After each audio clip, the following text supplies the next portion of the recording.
খাঁচার ভিতর অচিন পাখি কখনই আসে যায়, ঠিক সেই জায়গা থেকে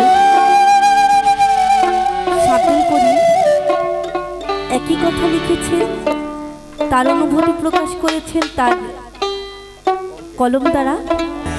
লালন সাঁইজি তার অনুভূতি তিনি করেছেন আধ্যাত্মিকতা দিয়ে। সেই জায়গা থেকে একটি গান রাখছি শার্দুল করিমের। আর ভাইরা আপনারা যারা চলে গেছেন দয়া করে আসবেন, আপনারা যদি দর্শক যদি না থাকে আমরা সেভাবে আনন্দ দিতে পারবো না। তো আপনারা আসেন, আপনারা যে গান শুনতে চান আমরা শোনাবো।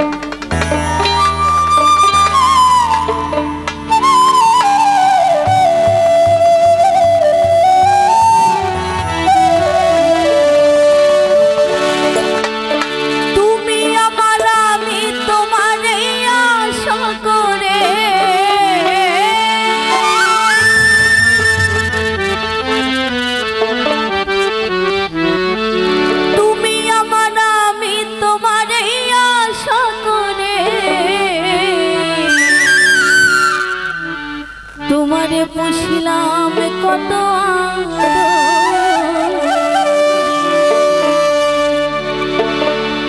সবাই মিলে যদি গান করা যায় ভেতর থেকে একটু আনন্দ লাগে না, আমিও গাইতে পারি। তো আসলে আমি ভাইদের অনুরোধ করবো প্লিজ আসবেন এখানে।